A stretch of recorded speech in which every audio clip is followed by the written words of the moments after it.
Hey there. Hey Clint, how are you doing? Pretty good, pretty good. How are you? Great to see you again. How was your weekend? It was nice. Just a lot of just downtime hanging out with the family. Had some new friends come over for to it's my son's friend. He's sick, so he's starting to meet his little school buddies, and we're starting to connect with their parents. So we made a new connection this weekend. It was really nice. That is so awesome. That's such a fun, fun experience. I did that with my three kids, and I still have lifelong friends that came as a direct result of our kids going to school together. Oh, that's so cool. Yeah, because we found out the people that lived next door to us at our previous house. Uh-huh. We got pregnant and then they got pregnant within like 3 months. So we had a daughter, they had a daughter. Then later, like within 2 years, they had a son. And then right after a few months later, we had our son. So our kids have been like in preschool together and everything. And like, yeah, we're still friends. And it's interesting because you can tell like that lifelong friendship it has Is developed. there? Yeah, it's pretty Yeah, cool. that's so interesting. You should say that. That's actually something that I write about in the Friendship Oracle book that I'm still in queue, still writing in. The first home that my husband and I we bought, there was a house next to us to the right, and then the next house over. I'll never forget. One day, my husband and my oldest son Kyle they were in the front yard, Yeah. then somehow Kyle got wind of, he saw Richard with Carly on their front yard. But get this, Carly was only 6 months old, and Kyle was 18 months old. So as soon as he saw Carly, he made a beeline for her and immediately went running over there. And of course, my husband followed. And then so Scott and Richard started to talk and got to know each other. And from that day forward, Carly and Kyle were inseparable, where they became best friends. They were like Yeah. every day, even though she was only 6 months old. Yeah. One year, like for example, when he turned 4, he started reading. Yeah. And he was in preppy K and all that, and of course he had gone to preschool. And then so Carly, here she is in a year, almost to the day, because my Carly's birthday is the first week of December. Kyle's birthday is the first week of January, so they're almost exactly a year apart. Yeah. So now, fast forward, he's 4, she's 3, and Kyle's telling Carly about what he's learning in school and all this other stuff, and they're reading and they're writing, and they're just barely learning to read and write. And so Carly is already writing at 3 years of age. She's writing three-letter words, and keeping up with Kyle, and who's a year older than her. So then Carly's mom, then of course a few years later when Kyle turned almost 6, then I had, actually he was closer to 7, I ended up having my daughter. And so Kathy said, and Kathy and Richard are both therapists. And so one of the things that she said was, it's like, oh my gosh, I see you juggling Kyle and your two kids, and I see the space that you have between the two of them, and if you can do it, I can do it. So guess what? My daughter was born in April, the exact 1 year when Christelle turned 1.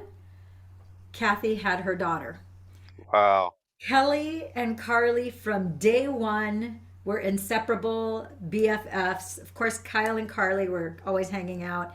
Now, Christelle and Kelly, to this day, Christelle and Kelly are like great friends. And Yeah. they grew up there. We have all these pictures, even though at some point we ended up moving away Hmm. from that neighborhood because we got a bigger house and so forth. And then they ended up still here in Huntington Beach, of course. So she ended up, her and Richard moved to a bigger house as well. But it didn't matter. The kids, Kyle and Carly didn't see each other as much once they got into like their teenage years and stuff, but they're still good friends. And Yeah.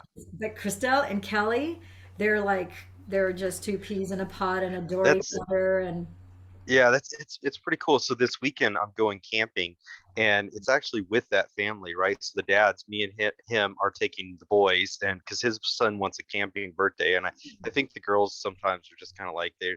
I know my daughter, she's just like, yeah, I don't want to go sleep in a tent all weekend, Dad. I'm sorry. I'm just like, she wants the 5-star hotel yeah, yeah. and the pool. Yeah, she's totally that way. She likes comfort and play, but that's fine. Like my son Castle, he likes it. but yeah, what was weird is so I lived there in that area for 10 years, and then they actually moved to the town that I'm now in, which is Fountain Hills, right? And we had been kind of looking at the house and going, man, this house is getting small. It's like as the kids are getting bigger, it's 1,800 square foot. The area was getting congested and stuff like that. And we're like, we knew we wanted to move somewhere, but we didn't know where.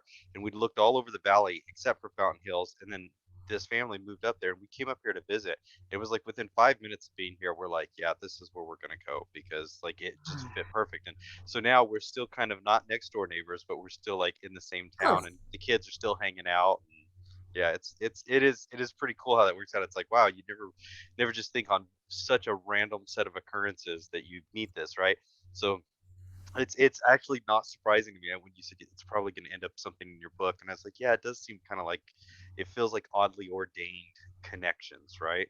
It is because Kathy and I, we ended up being, actually, Kathy and I ended up being closer friends than Richard and Scott. But Kathy and I, are, great friends. And then we would talk all the time, as you can only imagine. And then I started doing this thing through my business called GNO, which is Girls Night Out. And Hmm. I did it with not only my friends in the neighborhood, but I did it with all the moms. It started like the core group started with all the moms at school because they all went Yeah. to the same school. So we started it with that core group, and then any of my friends that were in my neighborhood, and then clients that I had or prospective clients, I included them as well. And it became this thing where at the first few times that some of the men I heard later, some of the men were kind of hesitant. It's like, oh, is this going to be like a husband bash fest thing? And then when the women would go back to their husbands, they were like, "Oh no, it wasn't like it's like we didn't even talk about you guys. It was like laughter from the moment we got there." We didn't think about you. We had fun instead. Well, no, and it I love wasn't it. that. It wasn't that because the whole idea, my intention, and I think it speaks to the power of intention, because my Yeah. intention was, it's like, you know what? Everybody is working so busy, trucking kids back and forth, juggling your work, juggling your careers, juggling business. Sometimes you're managing a group of people, which is like Hmm. managing another group of kids, and herding cats, plus all the volunteer stuff that you're doing. Oh yeah, yeah, Life is so crazy and so busy, and then of course you have your interpersonal thing with your spouse and so forth. So the whole objective was it's Friday night, and in my household it's break the rules night on Friday. So then the yeah, whole objective with girls night out was every 6 weeks it's like, you know what, it's break the rules, right? Break the rules night for moms too, where yeah, girls totally. night out, you don't have to cook, you don't have to clean, you don't have to do anything that you normally do on Friday nights. Leave the kids with the husband or the husband, whatever your circumstance is, or get a babysitter, and forget about all of that. Just let your hair down, and we're gonna play this mindless game, which at the time I didn't even know how to play it, but I heard about Yeah, it. And I heard it's not a game of skill, so no one's gonna look stupid because no one it doesn't take any. It's a game of chance. yeah, So you have four women at a table, and then all night long, it's like you're set up in pairs. It's like two women here, two women here, and then it's like a roll of the dice. And whenever yeah, you have like the dice that match up, where it's like 3-3 or 6-6 or 4-4, so it's literally you cannot get good at this, right? So then, meanwhile, you're kind of in this hypnagogic state because we're having appetizers. I had a designated drink every time. So yeah, it's like this endless pour all night long. And then some of the women know each other, but not all of them. So every round of six, it's like you end up, the winners move up a table. The quote unquote losers that have the lowest score stay at the table, but then they switch positions and then you get a new partner. So all yeah, night long, you're talking for however that round lasts about anything and everything. You're laughing your butt off, really, the whole night long. And then I just did it kind of potluck style where everybody brought some sort of appetizer.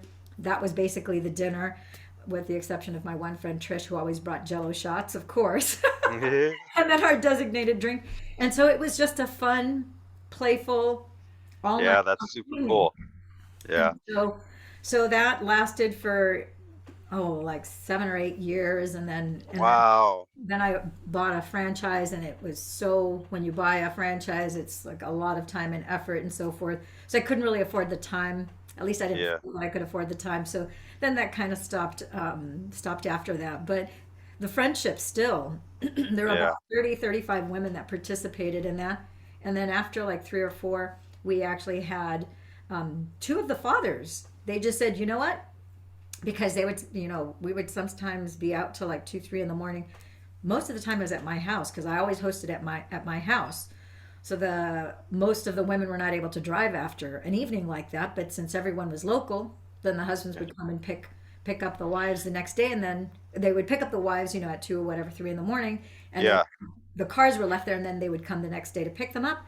So a couple of the guys said, you know what? I got a minivan. I can put 8 to 10 women in my minivan. How about if I just pick you guys all up, drop you off, and when you guys are all ready, I'll come and pick you up. So we actually had two guys that volunteered to do that because Yeah. wives were in such an amazing state, not just that evening, but the rest of the weekend.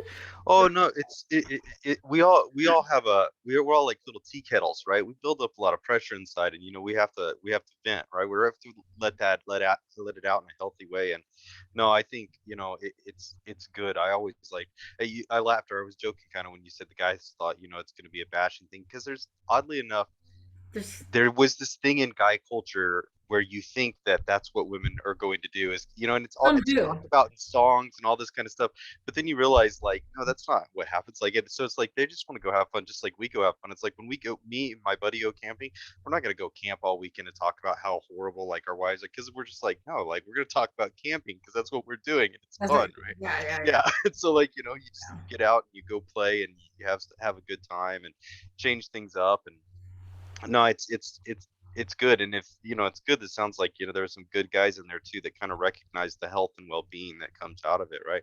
I encourage Shannon all the time. I'm like, like, go hang out with your friend. She's got a friend that lives in Las Vegas, so a couple times a year she'll just go up there and spend a weekend, That's awesome. right? And they'll just play board games and just do all that stuff, just Clever. do all Girls the sound good. girl, whatever the girl stuff is. And I'm like, look, I got everything here. You don't have to think, you don't have to call, you don't have to check in. You just do whatever makes you happy, right?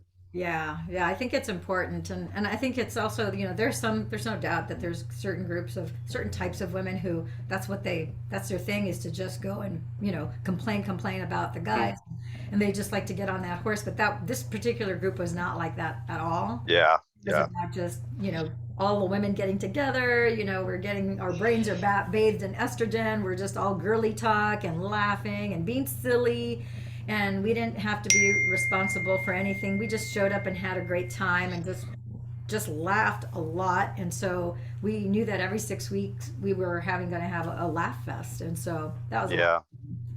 No, that's awesome.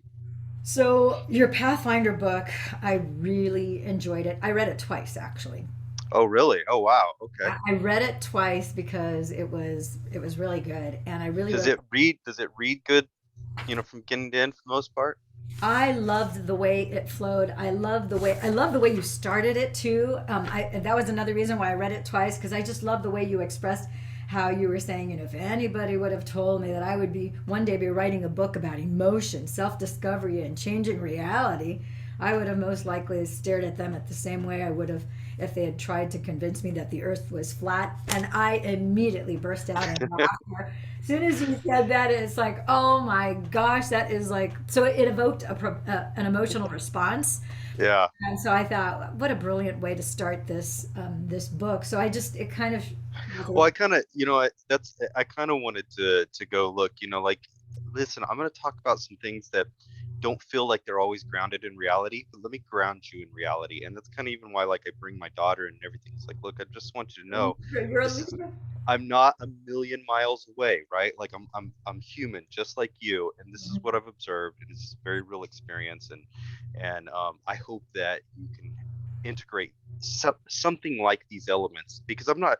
It's I never, and I hope it comes across clear. It's not about laying out a blueprint. Live your life like I lived my life. Let's just look, there's something there for you, and there's ways to do everything. If any of these inspire you and you go do something completely different, new, but at least you got the inspiration, that's the whole point of the book, right? It's just to create sparks, right? Just create little sparks of hope, and let the joy grow, right?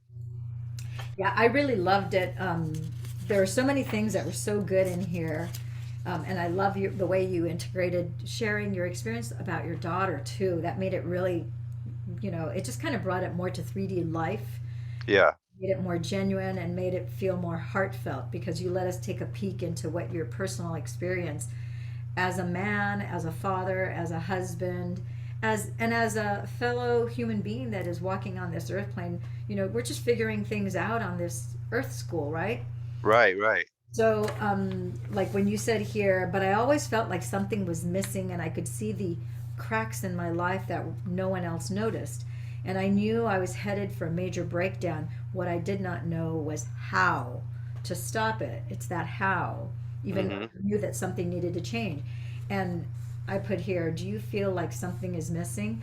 And because that was something that I recognized too. It's like I could relate with that when I had the notion that there was a I knew that something had to change, and at first I didn't know what. And then I had the awareness of, oh, I'm not sure that my heart is open. I think I need to open my heart. And then I had the recognition that suppressing, depressing, all these, the negative, quote unquote, negative emotions of sadness, frustration, anger, fear, grief, that was not healthy. And Right. not knowing, and it's like, I think now, how could I not know that that's an indicator of someone who's closed their heart? But I didn't. At that time, Yeah. I didn't know that if you were suppressing all those emotions, that meant that you closed your heart. I was unaware. Yeah, so yeah, same thing happened to me, right? Like it just comes to a point where, you've been told like, it's like that's what I loved about your book, right? So kind of like, the coherences together is you talked about intuition, and I'm like, my life, I seen those things and I knew they were important. But then it's like every time I tell someone like, "Oh, this happened, it's important," people would be like, um, you might be a little off there, but like you got that kind of just that crazy vibe. So you get kind of like shamed and shunned away. And then, you just feel kind of embarrassed. Oh, maybe it was crazy that I was thinking that, you know what I mean? And so like you just kind of you start to close yourself off, or almost depreciate the significance of those things, right? And it's like your whole book is to appreciate those instead, right? So to go back to appreciating them rather than depreciating them, so that you can have that connection. Because I was like, yeah, it's like they're just odd little occurrences that are everywhere, and if you look and see them, like the universe is always talking to you. Well, it most definitely is. And so that notion of we inadvertently, because we don't know any better, and because it's something that's very subtle that starts to grow as we become more mature, more experienced, older in age, we start to depreciate those Hmm. knowings, that intuition, because we're giving more significance and importance and value to other people. We're giving our power away. Where, Yeah. okay, if you don't validate me, then it must not be valuable. So then you depreciate it instead of appreciating it, which is to hold in higher regard. Yeah. The more we do that, we don't even realize the worse we feel, because we feel shame, we feel less than, we feel less worthy, we feel less intelligent, we feel like Right. silly for even bringing it up. And the reality is, it's like, oh, wait a minute. Until we recognize that something has to change, which is part of what needs to change, is like, wait a minute, you don't need that person to validate it. And there are plenty, just because they depreciated it doesn't mean that many others won't appreciate it. The thing is, at that vibe, you are not vibing and resonating with the people yet who would appreciate it. So Yeah. you need to take, it's like, you talk about taking that personal responsibility where you have to be the one who decides, okay, I'm going to do this for me. And so you talked about here, how would, I'm going to put my glasses on because to boot, not only my eyesight, but my handwriting. Like, yikes, look at that monster. I'm like, so how would you like to find, okay, yeah, you said those destinations are waiting for you if you hadn't found them too. This is my joy in writing this message to you. I want to see the light in your eyes the way I found it in mine when I started to understand myself, which is what meditation is, to know thyself, to Yep. love myself, and then to be able to truly love others and create a future for my own destiny. And I put, how would you like to find the destination of happiness, love, and more wealth than you can imagine? What might you do with that? And then you put here Pathfinder. I love that you call us Pathfinders. I'm like, Yeah. I know that on your YouTube channel you'll be saying, "Hey, Pathfinders, this," just like I say, "Hey, my friends and gems." Yeah. Well, you put here Pathfinders. I wish you well on this journey through your life experience. You have always had everything you need inside you from the day you were born, which resonates, goes in alignment with what I said in my book. Don't ever let anyone convince you otherwise, so let us begin. As soon as I read that, I got the chills and this energy vibration through my whole body. It happened to me even when I reread the book. Even as I'm talking to you, I get the chills and that energy running through my body, which to me is another one of the, and I talked in the Intuition Manifesto how that's part of your intuition speaking to you about something resonating. When Yeah. you have that vibration, whether it's chills, whether it's an electric feeling, whether you actually feel energy like moving up your muscles and so forth, or that electric, sometimes you get that electric shock. That's all your intuition saying, pay attention. This is vibrating and resonating with you. Right. Right. Yeah. That's awesome. Yeah, there's another part here in the book. This is the way of the seasoned pathfinder. Oh, I love that. It's like on your what Y- you know, your YouTube and so forth. We got a hashtag seasoned pathfinder versus pathfinder. We don't actually look for the path. We become the path. Ooh, you're Yeah. Buddha. We become the path, and the way opens before us as if no other road exists. If that's not a Clint-ism, another quotable, I don't know what is. That is, Oh, thank you. we don't actually look for the path. We become the path, and the way opens before us as if no other roads exist. Man, that just bounced in my ears like you have no idea. I thought, I, wow. it's interesting because that method of writing, and I'm guessing you probably experienced this as you're writing the intuition manifesto too. But when it's flowing like that, I would write something down and then I would stop myself and I'd go, "What did I just say?" You know what I mean? And I realized like, and I'd read that and I'd go, "Oh, that's what I believe in my heart, and this is coming through, and this is like, and it's like seeing it that way." And it was interesting as writing it down because it really felt like not only was I kind of, in a sense, it was my first perspective of that element of me too, right? You know what I mean? To really put it out there. And so, the Pathfinder, it's something like it's been a little bit in my mind for a while, but it was like in that day, in that moment of writing that book, to me, that's when it was born. That's when it was really like, fully created, right? It's such an interesting experience. Did you have kind of that feeling too? I had a lot of that. Like when I wrote the Intuition Manifesto, I didn't know what I had written until after I finished writing it. Then I had to go back to see what it was that I wrote. And then Yeah. as I read certain things, first of all, the languaging, the way it was languaged is not my normal communication. Like, I don't, the way I phrased things was The different. tone or yeah. Yeah, it's just different than the way I normally would speak. I would Yeah. say because my meditative practice has increased so much in the last 3 years, now I want to say I'm more congruent, but Yeah. but at the time, it's like, yeah, I don't phrase things like I would read that. I'm like, I actually wrote that? And like, I would go, well, I don't talk that way. That's not my normal languaging pattern. That's not the way I would normally express myself. I would feel that the feeling that I had about something was in that vein, but I know that I wouldn't have languaged it that way. And so I thought, so I knew that it was divinely inspired, that it wasn't, I knew that the whole thing, it's like, was not, Yeah. yeah, not the way I normally speak and so forth. So it's like that was part of my struggle in getting this book published and out to market, um, Yeah. because it was almost like I didn't realize there was more vulnerability in allowing the world to see that, Yeah. whereas It was like, super sweet. I loved it. yeah, and so like I like at first it was like, wow, this just came through me. And then as it got closer to coming time, like from August to here, I didn't realize that my subconscious mind and my ego was going, that is kind of weirdo talk. The grammar police is going to come out to get you.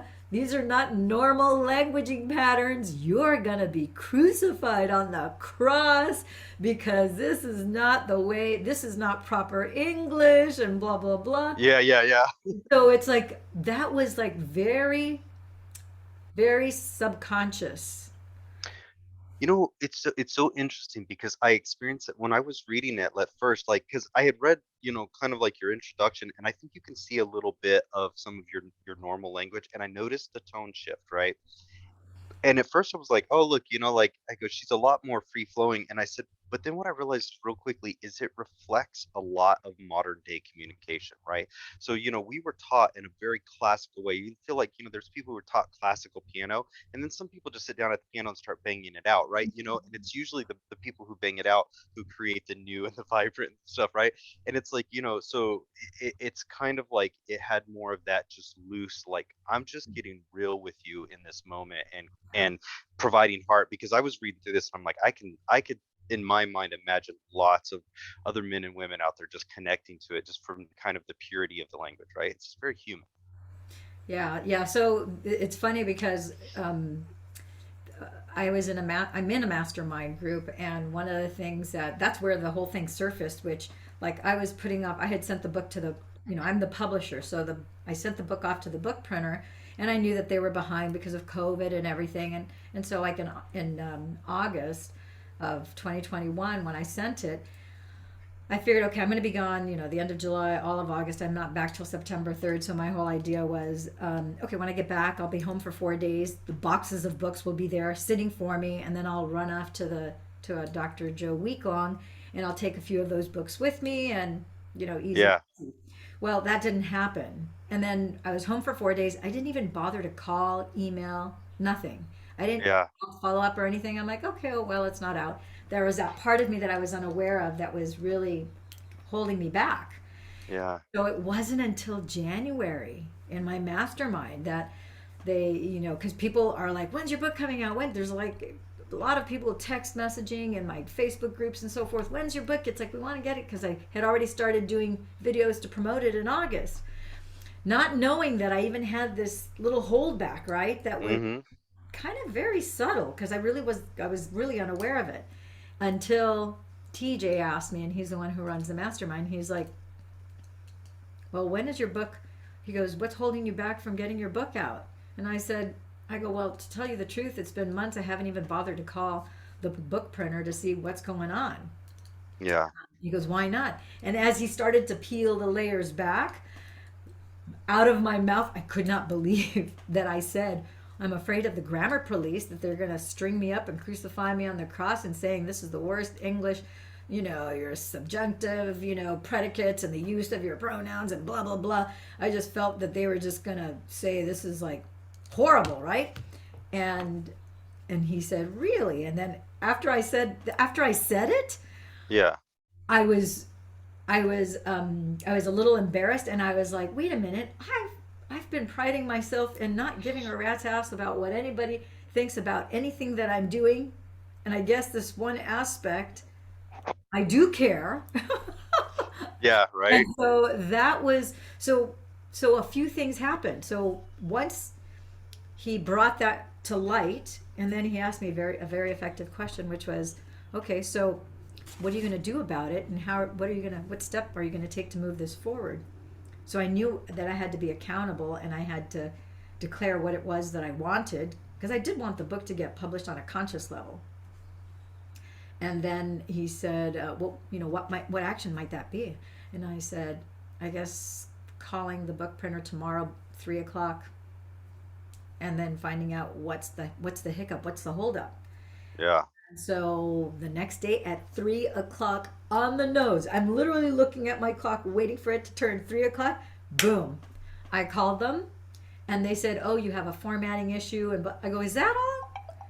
That was a blessing in disguise. Because as yeah, soon as I knew how to formatting issue, because I sent it, the original format was set. My original books have always been done on a PC. This one was done on an Apple. yeah, So there were formatting issues that needed to be corrected.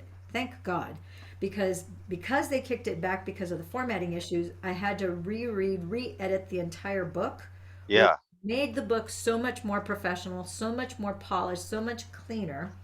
And then the gal that I had that was helping me, because I took the photography that was used for the cover of the book, and then I had picked a font that I thought was the look that I wanted. And then she Yeah. picked one that was basically along those lines that was even cleaner looking. So basically, the level of professionalism and just the cleaner look all the way around was just upped with that. And then I changed a few things in the book where I changed, the order of certain things where I'm like, wait a minute, this doesn't make as much sense here to me. I'm like, I'm going to move this paragraph before this last paragraph. This seems to feel better to me. So little things Yeah. like that just cleaned up the book. And then, so it's the copy that you now were able to read.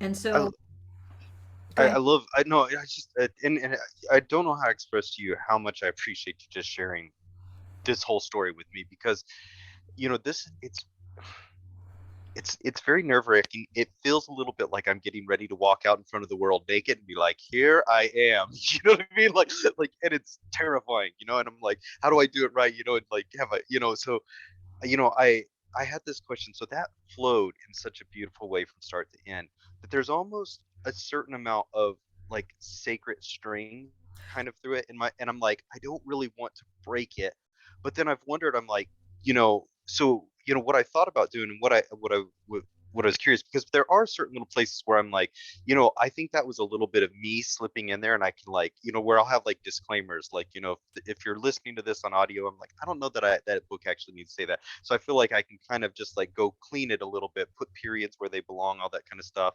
But what I was thinking, I wanted your ideas. I was thinking about doing like, the intro and then saying, kind of explaining like a little thing that says, look, in the first part of this book, I'm going to deliver to you the story as I was inspired to write it. And I'm going to talk through my journey and the processes and the things that are helpful. And then in the appendix at the end of the book, I will have a really just clean, like, here's all the different processes so that like almost like a reference guide, right? Yeah, yeah. I mean, what do you think about that? So I think, yeah, I was concerned too about breaking because I never intended to write the book. So it Mm-hmm. Yeah, was yeah. a download. So I was worried about breaking up that energy as well. And so I just sat down and, slowed down my breath, and then I asked for guidance because I figured if I was the vessel that this information was chosen to come through, then the Right. same energy could direct me to clean it up as well. So Oh, I beautiful. yeah, so I continued with that intention, continued to look towards in my meditative practice and leaning on my intuition, knowing that everything was going to be the end product would be how it was supposed to be put out. In the recognition, like I did set an intention of love, and I blessed it in Jesus's name, and I had more revelations as I continued with, because I asked all the healing energies across all time, dimension, space, and reality to come in, and in a spirit of love, that the people that were supposed to read this book would be, hand selected so that it would be, because that's the reason why this thing came through, right? And Yeah. so I just kept on trusting in that, knowing that it would all be, that if anything, I, I, I knew that I would recognize if something was more in my egoic kind of flesh like place, that it would stand out like a black mark on the work, and I would know to remove it. Um, Yeah. that didn't really happen. I didn't really have anything that was really blaring like that, created a dissonance. And so I Yeah. just really honored that. There was never any element of hurry or worry, especially once I had that issue of being like either ashamed or worried about the grammar police. Yeah. And then it's funny because that my daughter was obviously reading the book and designing it so that the way it looks on paper, formatted for the book, because she's an artist and this is what she professionally does. So, and then I remember thinking, and it wasn't until we were like way into the book that I realized, I'm like, oh, I mean, her perspective of me as a mother and as a daughter, it's like, nothing is ever 100% because that's from her perspective. This is from my perspective. She's going to recognize a lot of this stuff because she's lived, with a lot of these principles and so forth. which she told me, yeah, she goes, she recognized there's some things that she didn't know, about me and my experience, which I thought, oh my gosh, that's right. So she's going to know about, certain things and so forth. So I thought, okay, that's kind of novel. That was kind of neat, kind of unexpected because I didn't really think about it before, but it was really still a beautiful, the whole, I, in my left brain, I had kind of minimized the whole thing. Yeah. And I kind of just thought, okay, it just came through me. It's like, it's like one and done. And it's like, Yeah. I'm just going to do this and kind of walk away. And I kind of figured it's like, okay, then people will benefit from it and it's just done. And then what I've come to realize is that I'm still learning a lot about Yeah. this book, about what my part is in it, how I am dovetailing with people from literally all over the world. And I'm learning this at different levels as people share with me what their experiences are. Yeah. And it's just like, wow. So this thing, I thought it was just like this little book that I kind of eked out that just kind of bloop, I Yeah. threw the fire hose as much as I could, trying to keep up with everything. And it was just kind of going to be like, a little book that you set it back on a bookshelf and put it away kind of a thing. Yeah. And what I realized, Is oh it's no, part of you. this is not only part of me, but it's still teaching me so much about Yeah. myself, about intuition. So I've been meaning to, I gotta get on YouTube and I gotta do a video about this, which I will after we get off of here. So poignant. So yesterday, okay, yeah, this Yeah. whole last week, Yeah. when I launched the book, the pre-launch was 02/02/2022.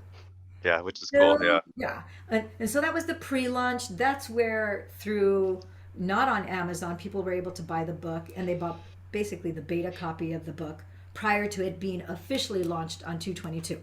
So when Yeah. it was 2/22, then it was official. It was live on Amazon. Then people are getting the book directly from Amazon, right? So my intention was okay, all for the first 30 days, every day, without not counting Saturdays and Sundays, but Monday through Friday, every day, put out a video where I'm talking about different aspects of the book, blah blah blah. So last week I didn't even, it's like, okay, it just kind of happened where it's like, and again, I'm following everything by intuition, but Right. came around and I was so packed with so much stuff to do. I had technical challenges. Tuesday the same thing, Wednesday the same thing, Thursday the same thing, Friday. I pulled an all-nighter from Monday night to Tuesday in hopes of kind of getting ahead. That was a waste of time. I should have followed my intuition when I realized, oh, I'm having this block with servers and WeTransfer and all this other stuff. It's like I didn't make any headway from 1 o'clock in the morning till noon. I made Yeah. zilch progress. But what was interesting, I didn't get to do any of those videos, just my regular scheduled Zoom calls and private sessions and those scheduled things, but not anything having to do with sharing aspects of the Intuition Manifesto. Right.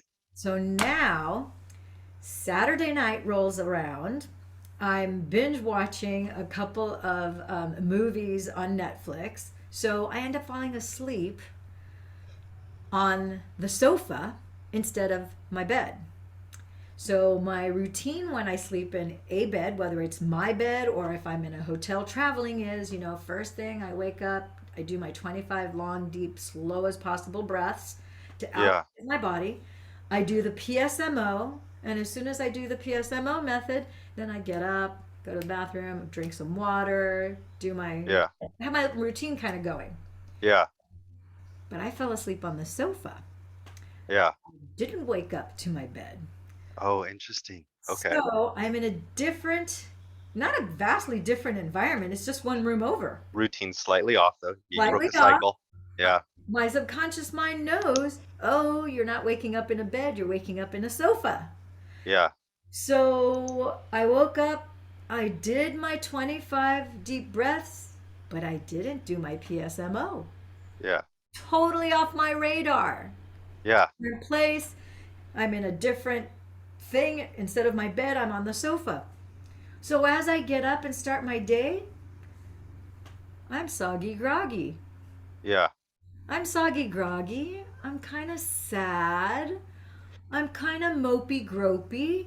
I'm like, why am I feeling this way? Unaware Yeah. that I haven't done my PSMO yet. And Yeah. I'm going, I'm kind of just kind of feeling like I'm having a little bit of a pity party here. Okay, yeah, yeah. You I know the know? feeling. I'm I like, know it. yeah, I'm kind of having a little bit of like, oh, poor me. It's like, Yeah, blah, blah. And it's like, poor me?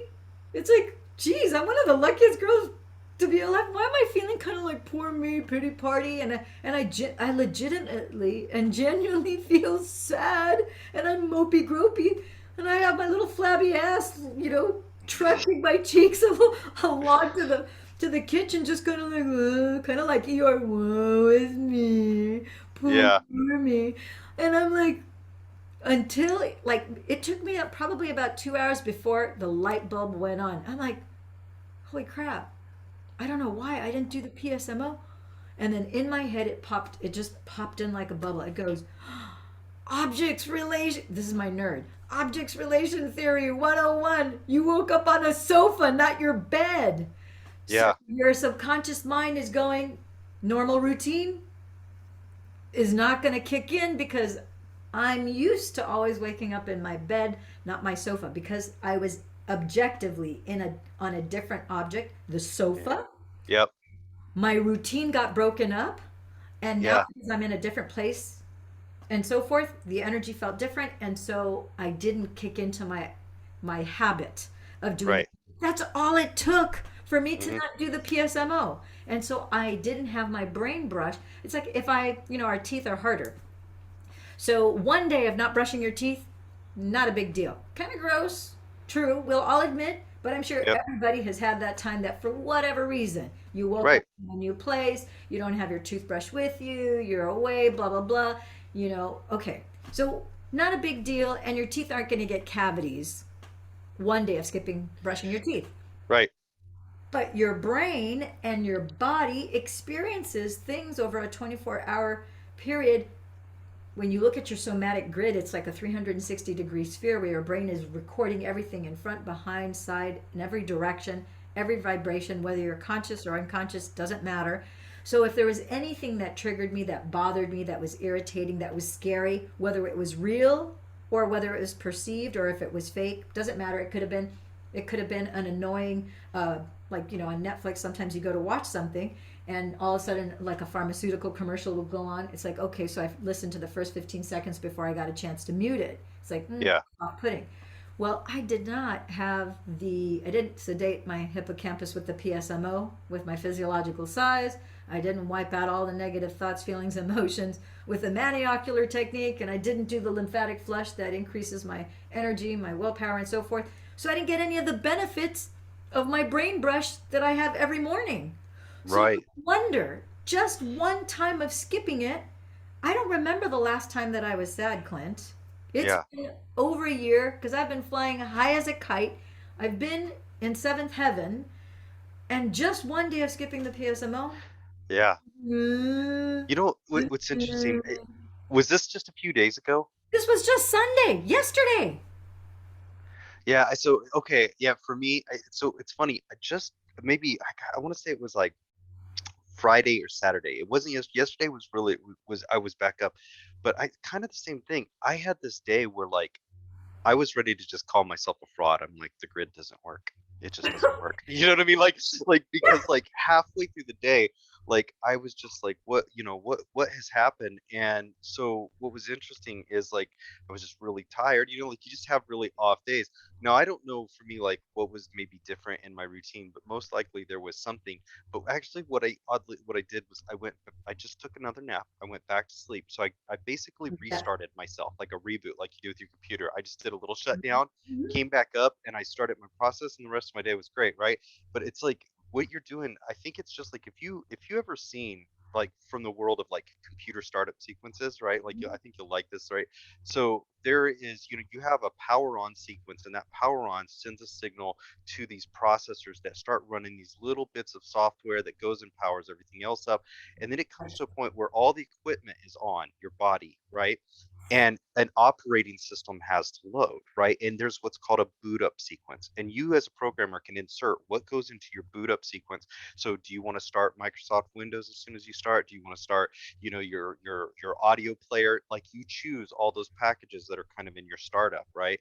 And so like, to me, like I think it's so important that everybody has a good startup sequence because like what happens somehow along the way is we let our startup sequence get like loaded with, I'll call it malware since we're using the analogy, right? Malware, spyware, all kinds of ware in there that just ruin your day. And so Yeah. like what I do is I start up with, and it sounds like what you're doing too. You start up and you clean. You say, okay, let's make sure we're going to run a system check. Okay, no malware, no spyware. All right, this is me. And then like now I feel like I have my resources, and from there having my resources, I'm gonna run my routine that gets me operating the way it does, right? And it's like it's the same way. Like I couldn't imagine my life without like doing making a grid in the morning, right? Because it Wow. is mentally and emotionally taking me down, to some extent, not the exact same trail, but like a very similar trail to where you are. Like, and I think I wonder like what I love about this is like I almost wonder, are we encouraging everybody to just start your day better? Like if you just do one thing on earth, start your day. Just start your day intently, right? Well, Take 5 minutes. that's what, I keep on saying. I learned this when I was interviewing so many people on my radio show, was that no experience is wasted. So, for example, okay, I would Mm, not want to relive yesterday morning, right. because it luckily it only lasted 2 hours, and then I realized it. I'm like, oh, all I have to do is a PSMO. I didn't do it yet, so I went ahead and I did it. Totally changed my day. Had an amazing conversation with my best friend, sharing with her those insights. Now, I was cognitively aware earlier in the week because I mentioned it because my daughter, I think it was, well, it was interesting. Yeah, Tuesday afternoon we went to lunch, and she was like, okay, after lunch she was going, wow, it's like really, it's like she goes, I'm feeling really fatigued and tired, and it's only like 3 in the afternoon. I don't know why I feel so exhausted. And I said, that's because we're on the heels again. My left brain was aware that on the 18th we were having a full moon, and Yeah. on the heels of a full moon, I also know that the Schumann resonance and the solar flares, are like crazy this week because Yeah. in anticipation of the full moon. And she goes, well, she goes, first of all, how do you know that? And what difference does it make? I said, because every of the 50 trillion cells that you have in your body, all 50 trillion, every cell has electrons. So that Schumann resonance, the solar flares, the water rising with the full moon, it affects, our bodies are 85% water. So it Right. pulls on the chemistry of your body, and some people, it really drains their energy. So a lot of people have to take extra naps. I go, that's why this crazy server issue and all this technological problem with people and their computers are going on right now. It's because it's affecting the electrical magnetic frequencies that are actually, we can't see them with the naked eye, but it's Yeah. affecting everything.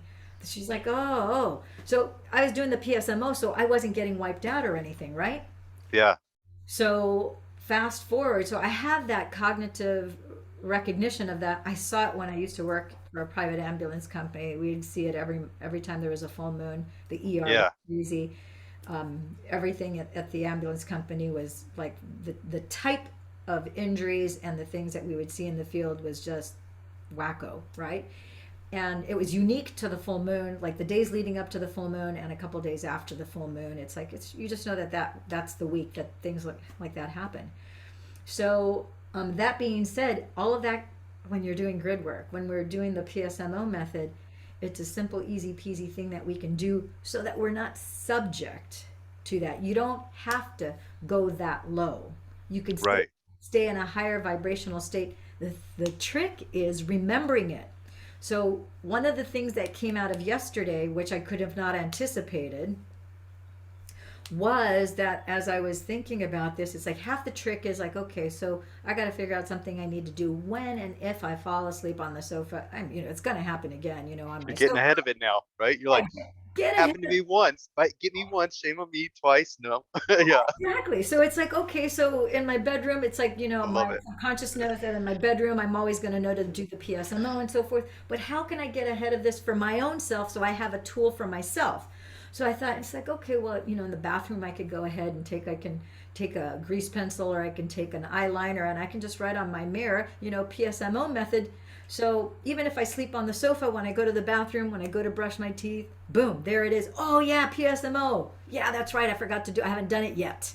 It's not that I Right. forgot, it's that I haven't done it yet, framing it differently. And I'm Mm-hmm. like, okay, but where else could I then, as I thought, where else can I put it? I thought, oh, I could also put it on a 3x5 card on my kitchen refrigerator. And then the idea of, oh, wouldn't it be nice if I got made, you know, those window clings that you get for your kids for Christmas, for Easter, for Halloween, for whatever their superheroes are, and you put them on windows and sliding glass doors.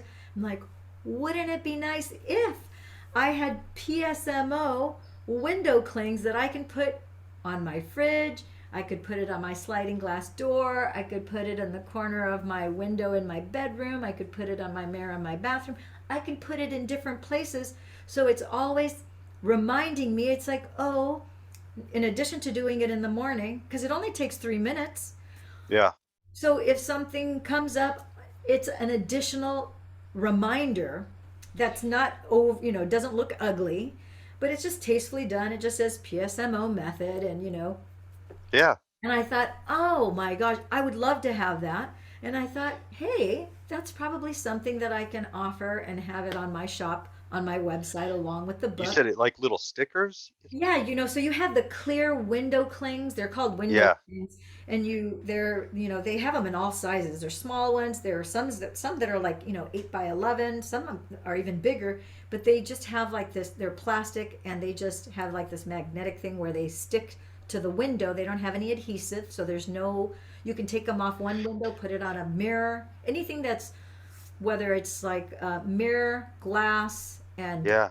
even the metal of your refrigerator, the window cling will stick to your Yeah. refrigerator because it's Well, metal. yeah. So I mean, I that's it. So I love that. And then, maybe if I could, I maybe even there's a step further beyond that. You could go with fridge magnets, and you could go with if you could find. And what you'd want to do is make sure that you get a sticker that has a good quality adhesive that will pull off, That because comes some off. adhesives are nasty. They'll tear stuff. Yeah, Yeah, exactly. you want something with a gentle adhesive where people could just have like a little. Maybe it just says PSMO, like in square letters, but something Mhm. small, like, because for Mhm. me, I'm thinking, if I could stick it over here on like the leg of my, monitor or something, so while I'm working, like it's just small and out of sight. You Yeah, could make different colors, like, you know what I mean? Who knows, right? Like, but yeah, just I love that. I love that's just really cool, like, marketing technique for people, right? It's not marketing. It's really what you're doing is you're just saying, hey, it's a this tool. this this helped me. Maybe it'll help you too. I just want to get it out there for Well, you, right? and that's where it was born from. It's like, okay, what would I, you know, what would be a tool that I could use that would help me? Because Yeah. one of the key things as you know, in my private sessions with my clients, part of the key, one of the keys to them moving forward, separate from what we actually do in the session where they actually heal, then afterwards is catching themselves in the moment when something comes up and remembering to apply a technique, apply a method. So, for Yeah. example, PSMO. So, someone maybe, like I have nurses who now, there's a ton of nurses now who use the PSMO. Not only do they use it as a morning routine, but as they have either a very difficult patient that all of a sudden Yeah. goes crazy and wacko on them and is very unreasonable or belligerent or just difficult, or maybe someone passes on them and it's very emotionally draining, they know, okay, they just have to remember, you know what, I just need a 3 minute timeout. And they can find a corner, they can find double doors pretty much down every hallway. And two or three of them sometimes together will go together, they'll do the PSMO, just takes 3 minutes. And now it's like, you know what, they're ready, they're charged. If they were fatigued and kind of depressed, You know that positive. I know you explained it to me, and I think the thing is when I tried it, I was already feeling really good, so I don't think like it kind of made me go like the light bulb. But I was just thinking I'm in uh kind of still transition stage, right? So I don't take my last medicine. I'll let you know, but just between us, like, was Adderall, right? Mhm. And so what would happen is I would get really I couldn't focus, right? And so when I first started taking it, it helped me bring together, and it actually helped me through a lot of my meditation process because I could focus in meditation, right? But as I've got off everything else, got down, I'm like, okay, I want to get rid of it. And what I found is that when I first like I'll take it, and for 2 days like I'm okay, like nothing happens. But then about a third or fourth day away, it's like whatever it's doing, because it's like not a it's not like an SSRI, but it inhibits norepinephrine or something. So Mhm. it makes these chemicals last in your mind a little your brain a little bit longer, right? And so as that kind of goes down, what I get this really bad sluggishness, right? And it'll go on for like a day or two, and I'm like, and finally what I'll do is I'll say, okay, I'll give in, and I'll take one, and then I'm good for like 2 or 3 days again, right? And so like that space is sometimes it's 3 days, sometimes it's 5 days, it's been up to 7 days, you know what I'm saying? And I'm like, but I want to I know if I can get past that hump thing, I don't need it anymore, right? You know, so like now I'm going, okay, maybe I'll So, PSMO it, right? Like, like so if you were to PSMO it, because yeah, the number one thing people say is like, oh, whatever brain fog, whatever heaviness, because some people experience with the brain fog, and sometimes they have lethargy, they have a jet lag, either they have yeah, yeah, jet lag, other times it's kind of light jet lag, and yeah. it's gone. Okay. One Okay. of the things that happens in the PSMO that I don't talk too much because I try not to get into like the nitty gritty science of it, but there's a lot of things in the 3 minutes that you're doing all in one fell swoop by doing the three aspects of the PSMO. One thing that people are totally unaware of is it's because you are bouncing on the balls of your foot like a just like a boxer does. Posturing. Yeah. Yeah, so it's automatically dealing with state control. You're getting a lymphatic flush, so the lymphs that are in your armpits and in your groin, those are now circulating. So the energy is now moving throughout your body. But simultaneously, you are also increasing your willpower because your hands are up for the first 30 counts. This is increasing your willpower just by spreading your hands out as wide as you can. When Yeah. you go to this from 31 all the way to 120, 2 times, that's increasing your testosterone. But the balls of your feet, I don't have handy right now because I wasn't planning on talking about this. But if Yeah. you look at an acupressure chart and you see all the organs that are on the They're balls all of on your feet, so yeah. you are massaging. All those organs are primarily on the in the torso of your body. So all of those are being touched as you bounce on the balls of your feet, which is why you have such increased energy. That's why all of a sudden the number one thing people tell me is like, I have complete focus and clarity now. Brain fog, gone. Heaviness, Yeah. gone. Lethargy, gone. Heavy eyelids, gone. They feel fantastic. And I go, yeah, the number one thing is you just have to remember to do it every morning. And if Yeah. anything should happen throughout the day that bothers you, even if it's a low level feeling that's not so good, just PSMO it. And you know, I've had people in ICU who are in a coma who did the Yeah. PSMO in their mind, who are on a respirator. Oh, yeah, yeah. No, right, right, because it's just like Dr. Joseph with the people that did the The piano. piano. Yeah. Yeah, yeah. So their brain is still going to experience. That's interesting. So You I, know, it's because what I was using for a little while to help clear the fog was Dr. Joe's breathing method. But what I found is, remember I told you like I even Cancun, I fell out of the chair. yeah, I had done the breathing method so much that it's like it's like that I always think of that game, where you slam the hammer down and the thing goes up, like, and you try to ring the yes, bell. I was ringing the bell. Basically, I would hit it so hard it would just like hit me and I would pass out. So it's like it was not safe for me to do in a car. It wasn't safe for me to do. There were so many places where I'm like, I can't do it right now because if I do it, I'm gonna pass out like right here in this lobby. it's So very real too. yeah, yeah. And so no, that's interesting, right? So yeah, I'm gonna probably figure out a good time to integrate that and start practicing, and kind of get it down because yeah, anything to help clear the brain fog. Yeah, yeah, Yeah, so yeah, I would encourage you to. I mean, if you want to, we can even try it now. It only takes 3 minutes, but the one thing, of course, it clears your brain. You're literally wiping the window shield. That's why I call it a brain brush, because yeah, as your hand crosses over your right hemisphere of the brain, which I explained in the book in the Intuition Manifesto, that the right brain is actually an entirely separate organ from your left brain. yeah, It does not share cell matter. They're two, the neuroanatomist Jill Bolte Taylor talks a lot about that in her book, The Stroke of Insight. And so when you are It's crossing from incredible. right to left hand, you are engaging multiple neurosomatic processes. First of all, you're standing up as you're doing the PSMO, or you're Yeah. sitting up, but most people are standing up. And then you're using your eyes to go from the left all the way to the right. You are doing an eye desensitization, modulation, sensory clean out of your brain, and your hand is literally crossing over from the brain barrier from the right hand side all the way to the left side as your eyes witness it in in what's in front of you. So you're literally wiping out those That's emotions. That's why I call it yeah. a brain brush.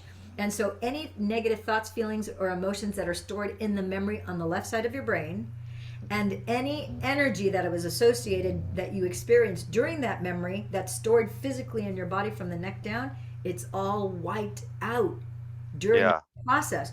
So it doesn't matter if it was a door that slammed, it doesn't matter if it was an argument you got into some with someone, it doesn't matter if it's a maybe something horrific that you saw on TV that you didn't intend to see, or an off-putting pharma commercial, whatever negativity, it's cleared out daily just by your doing the PSMO. Yeah. Oh, that's beautiful. I love And it. there's I love that we're, like there's a not only do I love it personally, but there's just a beauty in what you're doing. What I believe I'm aspiring, what I want to do, right, is to just, to go to everybody out there who like all of us at some point, you just don't know about these things, right? And so, what we do is we go to who should know, and what they do, and I don't mean this to be in as this, is they do what they know best. They give us a pill because that's what they were taught for 8 years to do, right? You know what I mean? So it's like yeah, it's just it's nobody, not putting blame anywhere, but the no, system's just not working. So okay, so I love, like, you woke up in a different place and you had an experience, and then you said, okay, I know it may not be the only time in my life I don't wake up in my bed, that I wake up on my couch, but I want to operate at my optimum every day because I love it. I love being at my optimum. So how do I change that program? That's the same kind of thing, like I think about, like when I realized, like, the success I wasn't having, right? Like that I wasn't having the success I wanted. Let me put it that way. When I wasn't having the success that I wanted, I didn't, I looked at it for a minute. There's always that minute where you look around at your conditions and you're like, oh, it sucks, and you kind of want to blame. But then once I turned and I said, no, I'm not going to do that. I'm not going to give the universe, the external elements, the power and power. control to say that they shaped me. I'm gonna take this in, and I'm gonna go, what do I need to do better? And I went to that inside. That's why, I made that plan to leave my job and then to stay for 6 months. I knew people were Yes, gonna think that I was crazy. I was aware of all that going in. I just said, but you know what? Look, something, I've got a pattern, a rhythm, a habit, something that's not serving me right, and it's something that's kind of keeping me dependent on some of these other things that I feel like I need. And I go, I've got to figure that out, and so I've got to take, some time back. And it's still interesting because I feel so blessed. Oh, and this is where, like, I sometimes I gotta watch. I feel so blessed that I almost borderline sometimes feeling guilty because I realize the universe has created for me what I needed. I have a lot of time to sit and think in the quiet, right? You know what I'm saying? And go, what's happening here? And like really get to know my feelings. So it's like, when I think about meditating, like people go, oh, do you meditate? How often do you meditate?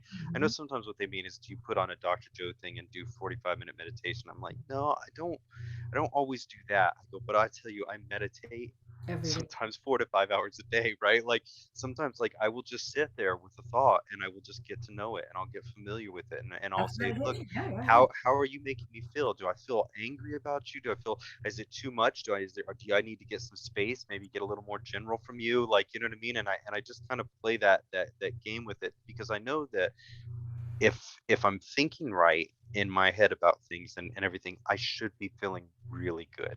And if I'm not feeling really good, then what do I need to release and let go of? Because there's something I'm holding on to that's keeping me away from that, right? And some days, like I realize, like, that's, I feel like I get to, like the 5 or 10% mark, and it's like, this might be all I get, and I'm okay. I'm okay because I held this amount, right? Tomorrow I'm going to wake up and get more, and then I'm going to get more. And some days I'm going to ring 100 all day long, and I'm just going to keep doing that until I'm at 100 more often than not. Yeah, and it's so you talk about in the Pathfinder book, you say that we are in an epidemic of busy addiction. Yeah. And the thing is that there is no room for you to tap into your intuition. There's no room for divine inspiration to come in an energy where you're completely busy all the time. Mm-hmm. And sometimes we get into this space, like for the first time in years, I felt this last week, I actually had a day where I actually felt that workaholism vibration. Yeah. And I hadn't felt that. Oh my gosh, it kind of took me by surprise. It was like all of a sudden I was like in this workaholic mode, and I'm like, what is this? I'm like, this is familiar. Oh my gosh, that's that workaholic thing. I have not Yeah. felt that energy in, I don't know, 3 4 years or something like that. I don't really remember the last time I had that type of feeling. So as I realized that, I'm going, wow, that is not an energy that really serves me. Right. Right. That is the old me who I was, and I recognize that being more in the flow state, like this past week, despite the Schumann resonance, despite the solar flares, despite the moon, the full moon, and despite the technical, I had a lot of technical difficulties with internet connections and with servers and so forth. And under normal circumstances, I would have not have been able to get done a lot of what I got done. I like as I look back, I'm going, holy cow! And yet I had days where I clearly did nothing all day. Yeah. I created the space. I did not sit in front of the computer the whole day. I just created the space to sit with my thoughts, to be in that meditative state. Sometimes guided meditations, sometimes not. So trippy thing that happened yesterday, Yeah. still in that on the heels of getting out of that sad mopey gropey pity party, oh me poor me, blah blah blah. um I there were two things that happened that were really, they were not funny in the midst, they were funny, they were after, and then as the day progressed I was like, oh my gosh. First thing that happened, okay, so I had these great conversations on the phone. It was awesome. It was Sunday afternoon, and I had already turned the boat around. So I'm like, okay, I'm going to go ride my bike at sunset. I have not had time. I have not made time to ride my. I'm like, I love bike riding. Doing like a 24-mile bike ride is like my joy. And I normally That's pretty ride. good. 20. Yeah. That's beautiful. Wow. Yeah, I Yeah. love doing that 3 4 5 times a week, and I like to catch it at. Time it so that I leave at an hour before sunset, so I catch the entire sunset. Oh, it's so beautiful. And Yeah. so, but I haven't done it since I got back from the week long from Dr. Okay. Yeah. I've been really busy with the book, and it was a choice. It was a conscious choice. I'm like, okay. So I go and I'm like, okay, it's Sunday today. It's, this is the day the Lord hath made. I'm going to go and I'm going to catch the beautiful sunset. I'm going to, do my ride. And I can't find the key to get my bike out. Oh, interesting. I'm a creature of habit. I Yeah. always put my key in the same place. I don't waste energy with certain things because I Where? always put things where they belong. That's like a Yeah. motto of mine, right? Yeah. But either something shifted in quantum where it's not there anymore. The bottom line is I go to the hook where the It's not. keys are and it's not there. Yeah. Yeah. I'm like, okay. So I'm like, well, maybe I'm like having a brain fart here, and maybe it's this key and not that key. So I go downstairs, run out there, thinking, okay, I'm ready to go. I'm going to go ride my bike. No, it's definitely not that key. I know it's the silver key, and I know it's on this type of a key ring. So what was I thinking even trying this key? That's dumb. So I'm like, boom. So I'm like, darn it, my key's not here. So I'm like, oh, it's got to be in one of my jackets. So I go into my jackets and I check the coat pockets, and I'm like, okay, it's not in there. And I'm like, that's kind of strange. So I'm like, okay, well, I don't use any of these. These are too fancy of a jackets, but just to satisfy my left brain, let me check all my Yeah. my coat pockets. Nothing. I'm like, how is this possible? This is bizarre. I'm like, where could that darn key is? I know it's that silver key. So I empty out my purse, thinking maybe I unconsciously put it in my purse and it sunk to the bottom. Maybe that's why I can't find it. empty out all the pockets of my purse. Of course, it's not in my purse. I never put it in my purse. And I'm like, this is so weird.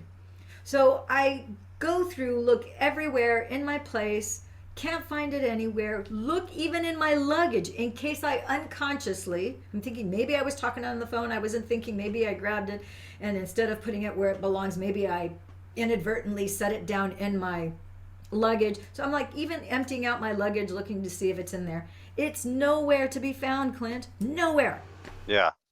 I look, I go, okay, let me check in my car. I go, no, that would be weird for me to put it in my car. I go, it's not in my car. I look, in the front, where the stick shift is and all that. It's not in the car. I'm like, I don't really keep that many things in my car, if at all.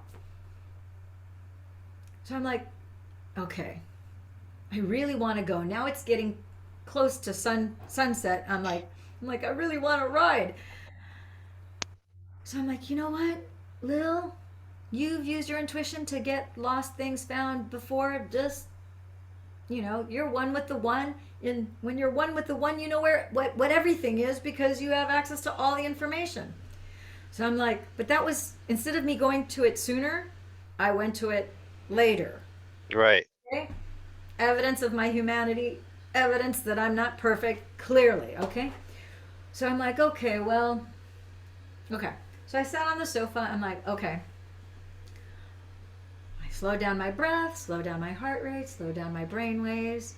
I'm like, I know that I'm one with the one. I am the one. As being one with the one, I have knowledge of anything in the past, the present, the future.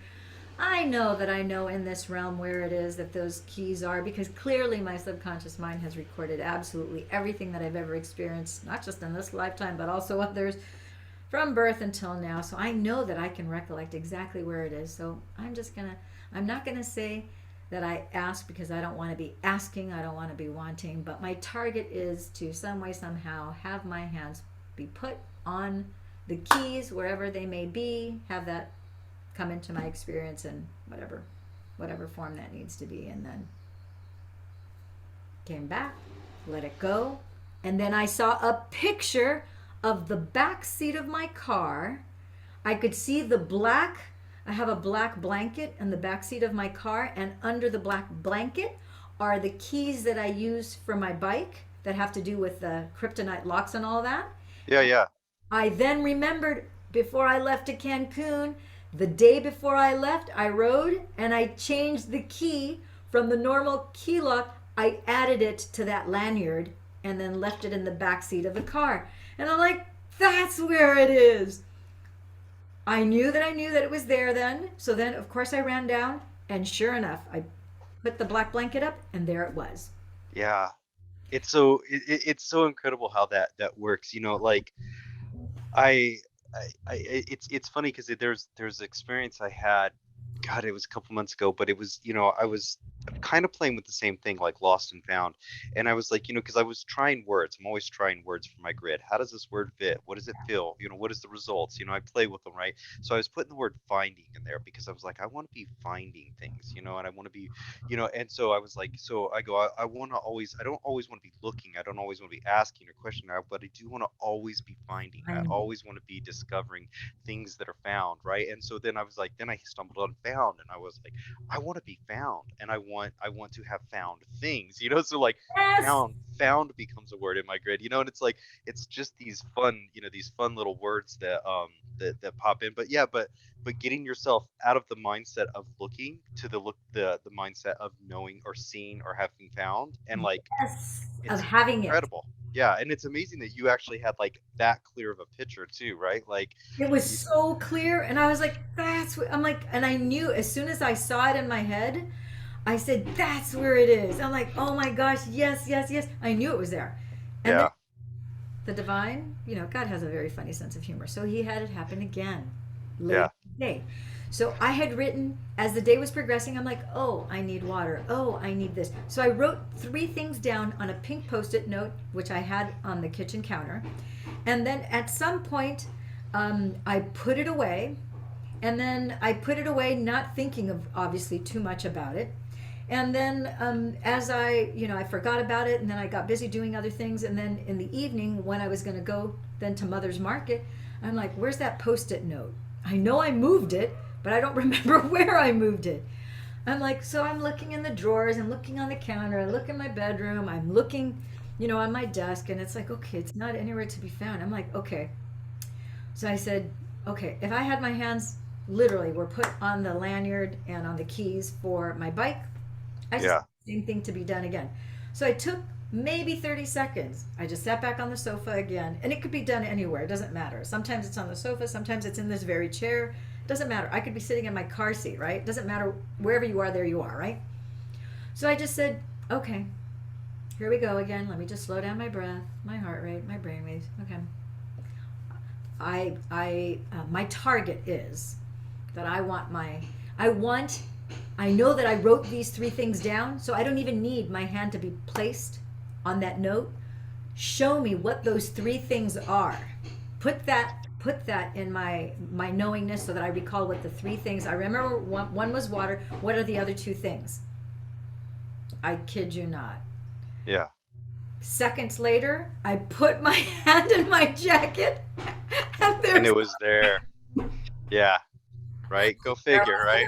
so I was like, oh my gosh, you did it twice. Was it always there? Did it quantum leap there? Doesn't matter. It Doesn't doesn't matter. matter. But It's awesome. I love it.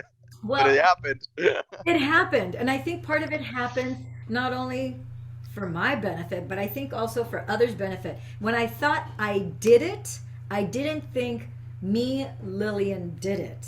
I Right. felt I did it as in like the collective we did it. Yeah. So it was kind of an unusual like distinction that I had in that moment.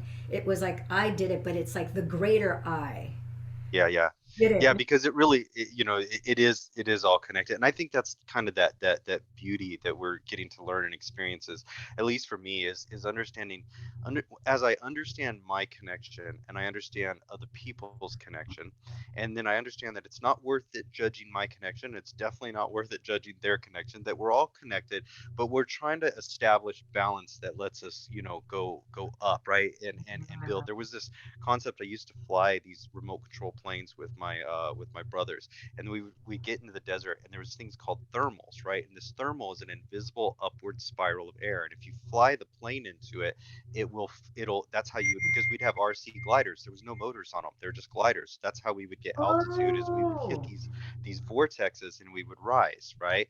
And so it's like, meditation. yeah, exactly. So that's kind of, what we want to do, is we all want to get connected and rise up and then learn how to stay aloft and stay afloat, but it's, you're right. Like, there is that there's the we non-physical, where we're all combined. There's the we us expressed in individual experiences.